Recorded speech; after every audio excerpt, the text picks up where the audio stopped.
Good morning. I'm Ellen Horstman. Welcome to First United Methodist Church of Camden, Arkansas, as we begin our Sunday school lesson for the day.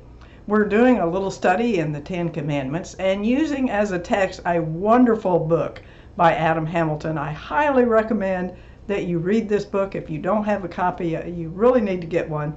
It's called Words of Life, and it has the subtitle, Jesus and the Promise of the Ten Commandments Today.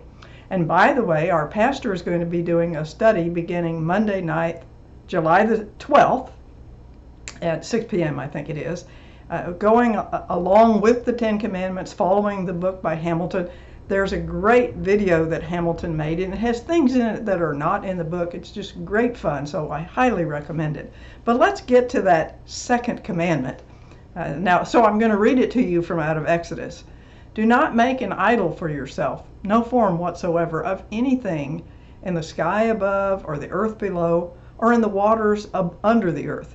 Do not bow down to them, because I, the Lord your God, am a passionate God. And that's from Exodus 20, verses 4 and 5. So don't make an idol for yourself, or the old-fashioned word was, do not make unto yourself graven images. Now, a lot of times we see that not making an idol as being connected with the first commandment about have no other gods before me. And so we see it as not making an image of another God. And there is some truth to that. But this commandment more specifically prohibits making or worshiping images of God himself or of Yahweh. When we think of idols in the ancient world, of course, we think of their little statues and so forth. And I think we have a tendency to think that the idols were all of other gods. But what God is specifically saying here is don't make an image of me, of God himself. So let's look at the ancient world. When we look at it sometimes and we look at their idol worship, it seems kind of crazy to us. Again, Hamilton's book does a great job of describing the worship of idols and how the idols were made, and he especially looks at the Egyptian culture, since that is where these Israelite slaves had come from. Now, like a lot of other people, the Egyptians would fashion a god out of wood, or they'd make it out of stone. And then after a while, they began to see that, or feel that, even though they knew somebody had made that statue and they knew it had to be picked up to be moved about or whatever, they still thought that somehow it embodied the god or the deity in it. And so the ancient Egyptians even had a ceremony of opening the mouth to give life unto this image. And they would literally open the mouth, maybe taking a chisel or something and carving out a bigger opening where the mouth was, this being done by a priest, so that life would come in to this image of this god. But then they would bow down and worship the god where they had to chisel open the mouth. It seems kind of crazy to us.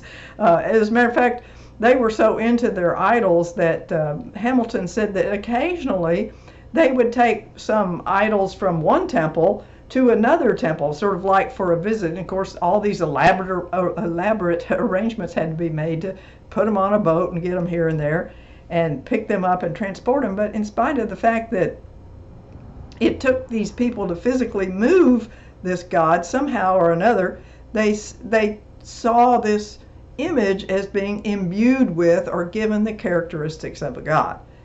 Well, the people aren't done with that. Certainly, you know that the Israelites, if you read the Old Testament, that they kept going back to idols over and over again.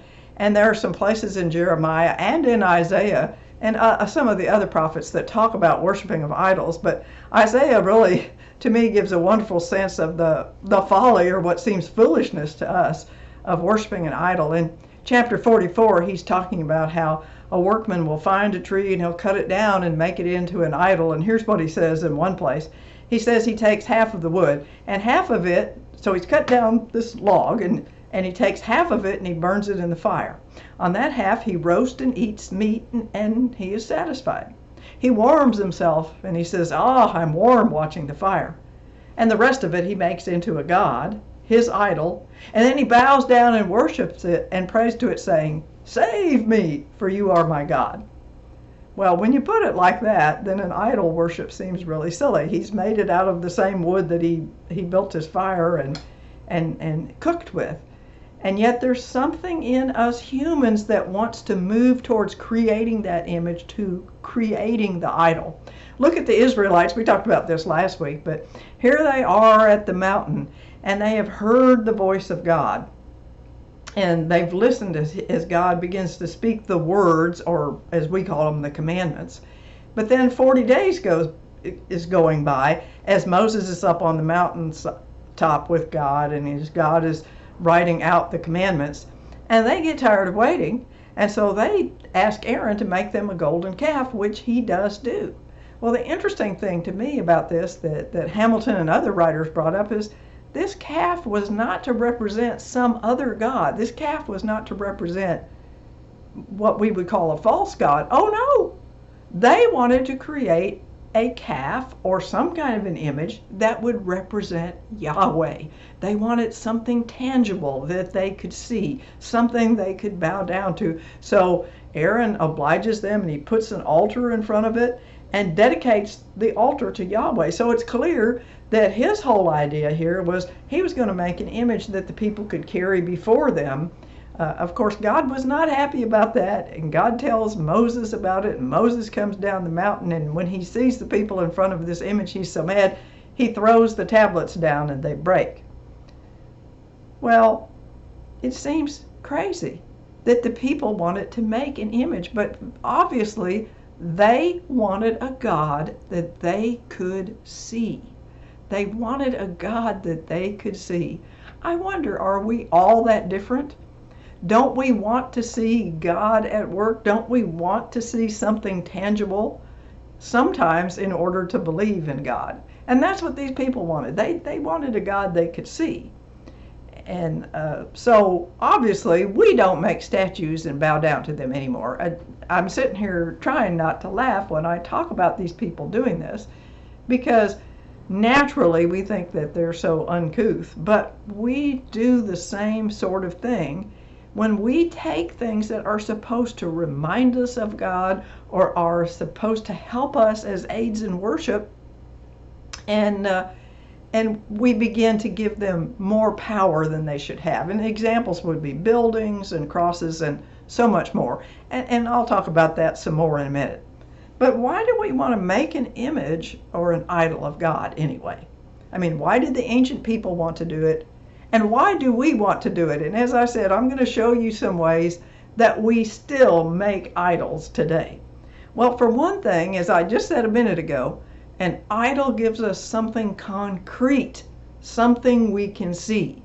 Yes, we have the capacity as humans to deal in the abstract, but we do like being in the concrete, being able to see something and touch it and feel it. But the idea here, I think, is if we can get our God, our idol, where we can see it, then we begin to feel like we can comprehend that God. And so we have a certain amount of control. Now, having something concrete, something that appeals to our senses, that's not such a bad thing. After all, we do experience the world through our senses. But I've lost my train of thought there. Don't go away. But so we might do things like have a tabernacle. That's what the ancient Israelites had. Or have the Ark of the Covenant, as they did, or have a cross, or have a building, or something that helps us to remember God. Something that helps us to remember that God is present with us. But the important thing is that thing that we are using as the tangible reminder cannot become something that we worship. It can't become so important to us that we forget about what is important. Having an idol I think, is all about control. I said, we want to get something that's tangible. We want to get something that we can see and comprehend. We want to get something that is made by our own hands. And I think that it's a big control thing. We want to be in control. We are afraid, as we should be, in the presence of God. And so we want to reduce things to where we can understand them and we can be in control. And so we begin to try to fashion a God that's going to do the things that we want for God to do. So, we're going to pray to God and we're going to be faithful if God will give us what we want. And so we ask God to maybe help us win the football game. And don't say just if you're a Razorback, you got to do a lot of praying. We ask God maybe, I need to make this really big sale, and if I do, things are going to go well for my family this month. Or we might ask God, well, God, I'm just asking you, help me get my kid in this really good college that he wants to go to. We try to make God be something that we can control. And that's the whole reason that we have idols. J. Ellsworth Callis says that when we make God nothing more than an instrument in our drive for success, we have reduced the God of the universe to a graven image. Yeah. Well, I get that we try to control things sometimes, but now we really don't have idols, do we? I mean, you said that a minute ago, Ellen, but now come on. Well, I think we do. I think sometimes we end up making idols out of I think most of us could say, oh yes, we have idols because they're money, their power, they're these things that we look to as being important. But I think a lot of times we can actually make idols out of the very things that were intended to help us to worship God, to be aids to help us worship God, and then they become more important than what we are doing with them. And certainly Adam Hamilton does a great job talking about this.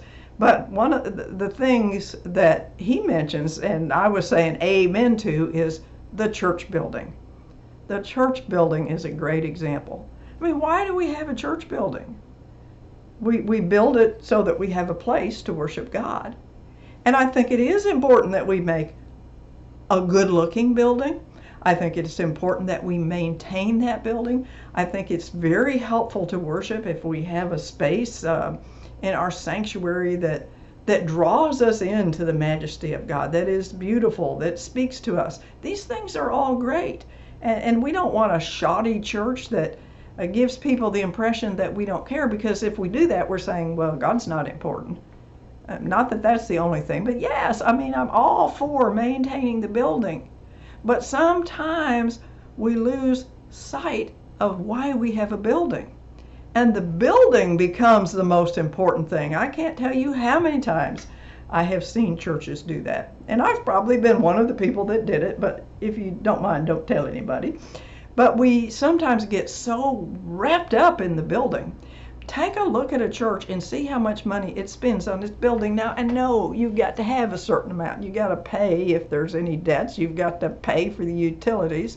But sometimes when there are discretionary funds, we're willing to spend them on the building. But we don't want to spend them on mission. Or we think that maintaining the building is more important than maintaining the ministries and mission of the church. We get wrapped up in the building.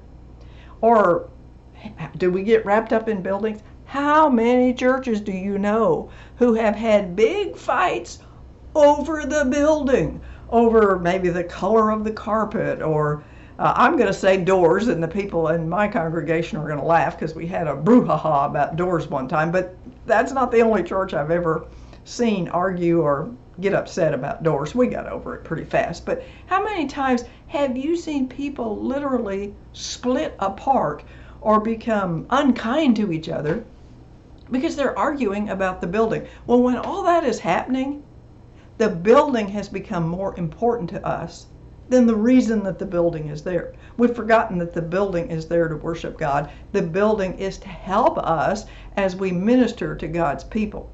Adam Hamilton had a great story, and I think a lot of us can relate to it.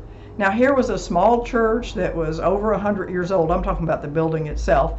And it was so old that it had outhouses. And here it was in an area where a city began to expand. And now all of a sudden this kind of country town was becoming a suburb. And the bishop went to these people because it was the only church in this town and said, there are people moving in. They need a church home. They need a place to worship God. And he was going to give them a grant and help them to relocate 2 or 3 miles down the road to a more modern facility and build something with bathrooms, among other things, where people could come and worship, and the people in that church refused to do it. We like our building. Had they lost sight of why they were a church to begin with? So obviously a building can become an idol to us. And there's a lot of other things that can. Sometimes the Bible can, I was going to clutch the Bible to myself, but the Bible can become an idol if we begin to almost imbue it with supernatural characteristics. I've seen people that say if you talk to them and you start giving them a history of how the canon, that is the books of the Bible, were put together, and how the churches, first the Jewish people and then the church decided, well, these books are in and these books are out.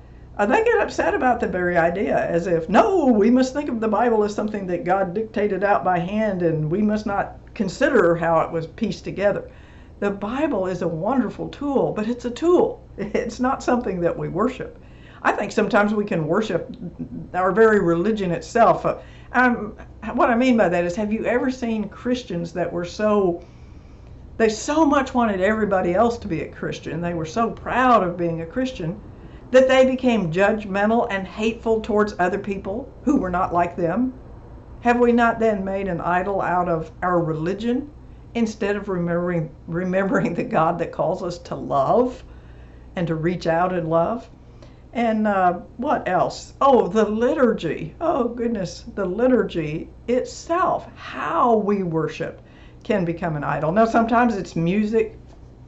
I've seen churches and people that refuse to change the music at all. And hey, I get liking the music, and I understand that you might not like this kind of music or that kind of music.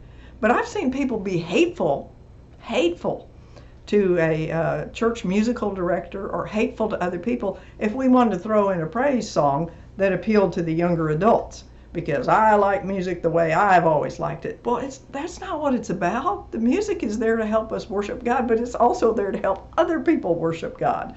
A pastor can become an idol. Oh gosh, I've seen this, where a church is like growing and growing, but it's because they've got this dynamic pastor or someone who's a great speaker, and they all love the pastor, but it's all that some people get all tied up in that pastor and forget why they're there, which is to worship God. So when the pastor moves on, or the pastor turns out to have feet of clay, these people fall away. Now, I was talking about the liturgy. I got to give one more example before I move on. I'm thinking of a church right now. Our little church out in the country was in a charge with them, and we shared a pastor that everybody seemed to like.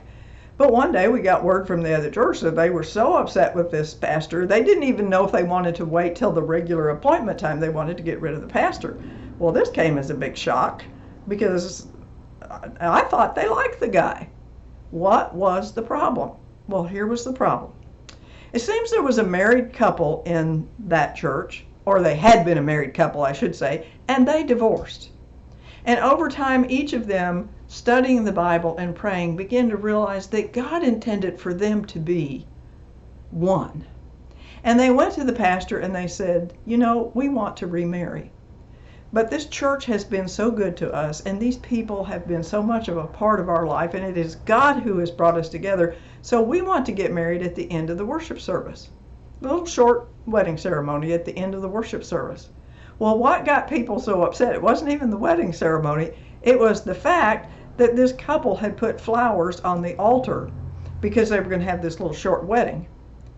And as one of the people pointed out to me, this is Lent. You don't have flowers on the altar at Lent. And they were hateful to that newly or remarried couple that wanted to share their love with the church. And they were so hateful to the pastor that they tried to get rid of him. So is that making an idol out of the liturgy? No flowers on the altar during Lent? The problem with an idol is this. When we get an idol like that, and by the way, an idol can be something that we started doing for good. It could be a mission that we get involved in, to where the mission begins to take up all our time, and we get so involved in it that we forget about what is important. We begin to worship the mission, or we begin to worship the ministry instead of worshiping God himself. The problem with an idol, my friends, is it literally makes God too small. God can't be contained in an image. God can't be contained in a liturgy. God cannot be contained. The God that we bow down to is greater than our minds can conceive, greater than anything that we can conceive, no matter how long we think about it. I'm thinking right now of a prayer in Ephesians where the writer says to the people, I pray that you may have the power to comprehend with all the saints what is the breadth and length and height and depth, and to know the love of Christ that surpasses knowledge, so that you may be filled with all the fullness of God. What's a wonderful prayer. And the writer talks about knowing the breadth, length, height, and depth of God and God's love. But I think at the same time that he's saying that prayer, he knows that we cannot really understand. That's why he calls the love of Christ something that surpasses knowledge. We get a glimpse, but we can't really comprehend God. And when we try to boil God down into an idol or an image, we're trying to make God too small. That's why God tells us to stay away from idols or images, because God knows that God is so much more than any idol or any image can contain. I see this commandment as an invitation where God invites us to experience the wonder, to worship the mystery that's beyond our comprehension and yet is so close and real. We are invited to worship the mystery, to experience the wonder. We know, we can sense God's presence, and yet we can understand that God is beyond us. How can we possibly understand God? We can't contain him. We can get glimpses, and probably the best glimpse that we ever had was in Jesus, the Word become flesh. Jesus would tell Philip, I think old Philip said, well, if you just show us the Father, we'll be content. And Jesus basically says, if you have seen me, you have seen the Father. So in Jesus, we have the image of God, but we still don't see the fullness of God yet. Not yet. But as Paul says, we are like people looking through a darkened mirror. We see darkly, we see but a little bit now, but someday, says Paul, we shall see face to face. So it's very important that we take a look at ourselves and make sure we're not making idols out of things, and remember to experience the wonder and the joy and the mystery that is beyond you and me, but that is so glorious. Remember that Adam Hamilton said, let's go and pray these commandments. And so I'm going to end this lesson today by praying this commandment. And I invite you to pray the second commandment all week long. Let's pray together. Oh, so often, Lord, we want to make an idol out of things that we created and out of things that were meant to worship you. We want to make an idol out of our music, or maybe out of our building, or out of our way of worship. Holy One, I ask you to help us in our weakness. Give us a real sense of your presence, and give us the courage and the wisdom and the joy to embrace the wonder, to worship the mystery of you that is beyond all of our knowing. All right, friends, have a very good week, and next week, on to the third commandment. Bye-bye.